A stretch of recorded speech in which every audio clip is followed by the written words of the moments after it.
Hello everyone, Brickosaurus227, and today we're going to be doing a review on the Nerf Modulus Ghost Stops Shadow ICS-6.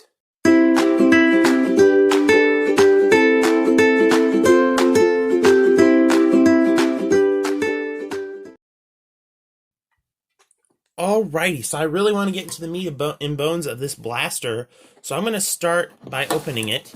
Now, I don't want to damage the box. I want to see if I want to see if I can get the evader as well, because I've been a fan of the Ghost Stop series. So now I've heard some bad things about this blaster, but we will see. We will see. Let me throw this box here. I want to save that, and I think I did a good job because now it's safe. So this is the secondary packaging, and I will get the blaster out. Alrighty, so looking here at the blaster, first impressions. Whoa! That sounds really cool. And I do not... How many darts does this hold? I should have looked at the box. 6 darts. It's not that good considering the... Oh, it has a glow feature. I'll show you that in a little bit later. Considering the price and the size, that's not the most amount of rounds. I have heard several bad things about this blaster, but we will... I'll get to that later. Let's get that barrel out and throw this box out of here.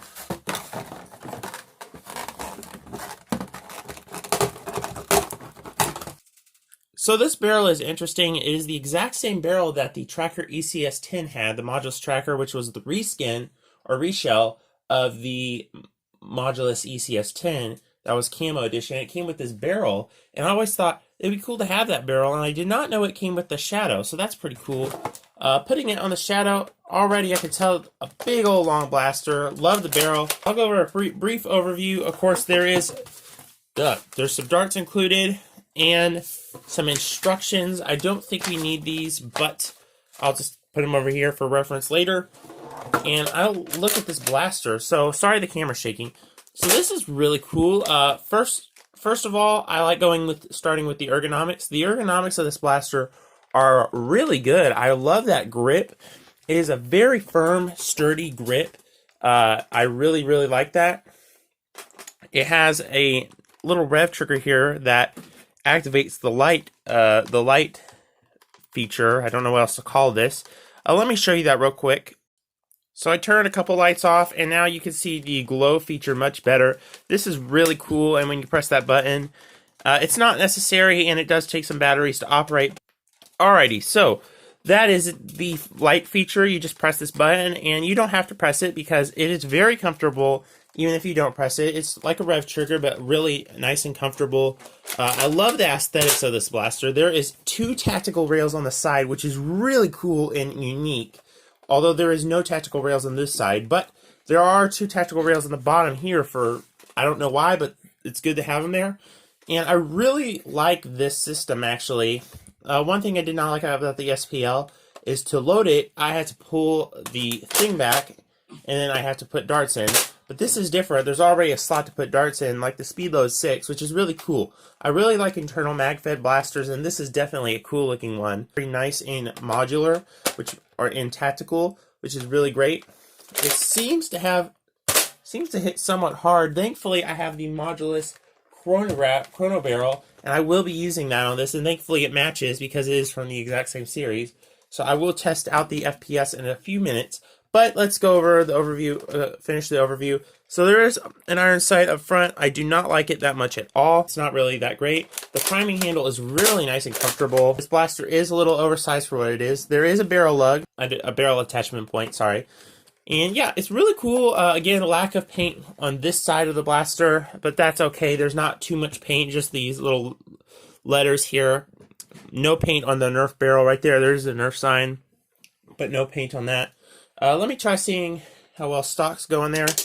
Okay, they seem to attach on very nice, and I'm just going to do a quick shoulder. That's pretty good. Normally this stock is terrible, but the way this blaster is designed, it actually fits me quite well, which was actually another comment made by Coob about the evader, and that's really cool. I love how you can have like optics or lights or whatever you want here. Love all those tactics. Really nice. Shame there's no tactical rail on the top. I'm really excited to see how well this thing shoots. I really love that mechanism. It sounds really cool. It's an interesting looking mechanism. I'll have to see how it works. Thankfully, this is clear and allows you to do it. It does include batteries, but I have a feeling these aren't too powerful or something. I could be wrong, but it does not need batteries to be operated, so that is great. First impressions of this blaster before testing the performance. I think this is a really neat blaster. It is definitely not practical, but I'll give you my final opinion later. I love the orange clear things right here. That's really nice. So this blaster comes with 6 Modulus darts, which is really nice, and the loading is very nice. Again, like on my last video, I said I rate things by loading experience. It's almost like a hopper, which is really nice. It's nice and open right here, and just easy to shove as many darts as you want in there. Well, actually not as many as you want, about 6. And first, let's just appreciate, that looks so cool in there.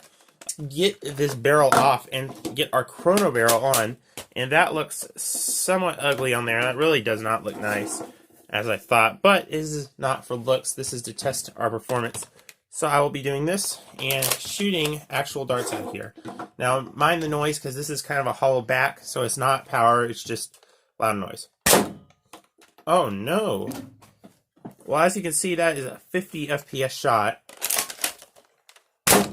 61, that's much better, but still not up to par. I'm sorry, I can't really show you it, but 61, not up to par. 61 again. 59. 60. 58. And we're out. So, not the best performance as I expected. I heard a lot of bad things about this jamming. I guess there hasn't been any experience with jamming yet. I have only shot 6 rounds out of it, so I could be wrong. So I'm going to do a little bit of range testing and see what we can get, and I'll come back with my final opinion.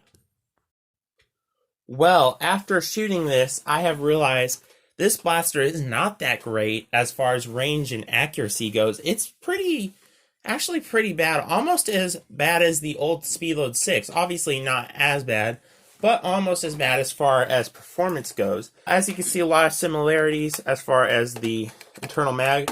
Now, the only difference is that this blaster has slam fire, and this blaster does not have slam fire. See, it doesn't have slam fire. It's really not that great. And I know this review's a little outdated. This came out back in 2018, I believe, so a little outdated, but I wanted to see this, and because I did get this for $10 at Tuesday morning, I wanted to see if it's any good in it, and I'll have to tell you right now, honestly, I'm not too impressed. This is a little flop as far as I'm concerned. Really cool though, love the smooth prime, the plastic quality is great, the aesthetics are really cool. Definitely a cool blaster. The barrel's sweet, and the fact that it's customizable is really nice. I can see some mod potential in this, and I will look into that.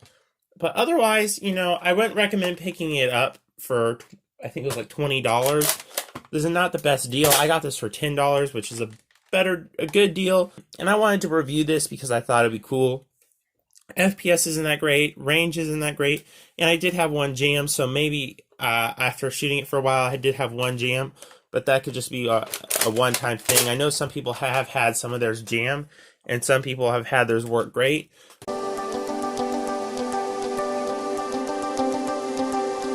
So I don't really know. This one seems okay.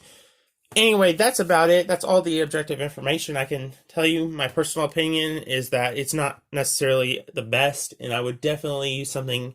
I have in a Nerf battle. I personally use the Speedload 6 because of the slam fire and the size difference. It's a little smaller, and it can shoot elite darts just as good. But they're both pretty impractical anyway. But this is like the new version of the Speedload 6, and that's pretty cool. And I'll definitely be using this barrel for some neat things. If I ever get any clear blasters, such as the Clear Recon, that's the only one with the barrel attachment. So I will be using that for it. But very cool, neat little blaster, gimmicky kind of, just a neat spy, secret agent kind of style gun. Reminds me a lot of the Sharp Fire. If you like clear things, you're definitely going to like this blaster. If you like these kind of pistols with like the long barrels and this kind of feel to it, You're going to like it. It has really, really nice ergonomics, and I definitely recommend you pick it up if you want it for those reasons. Otherwise, if you're a performance-based nerfer, then you'll obviously want a different sidearm that's good. Even a Flip Fury would be better in a Nerf battle than this, and I personally like the Flip Fury. So, you know, all I can say about this blaster is it's okay. Not bad, not good. Kind of in the middle. It kind of reminds me of the Ruckus, but the Ruckus was a little more practical than this. So anyway, I give it a 6 out of 10, which is a little lower than I'm very positive about this kind of stuff, but I'm being a little lower today because I did not really appreciate this as far as performance goes. But anyway, guys, that's about it. Leave a like, and I'll see you in the next video. My junk drawer, my junk drawer. So many things I don't know what they're for, but I won't let it go. No, I will add more useless little things to my junk drawer.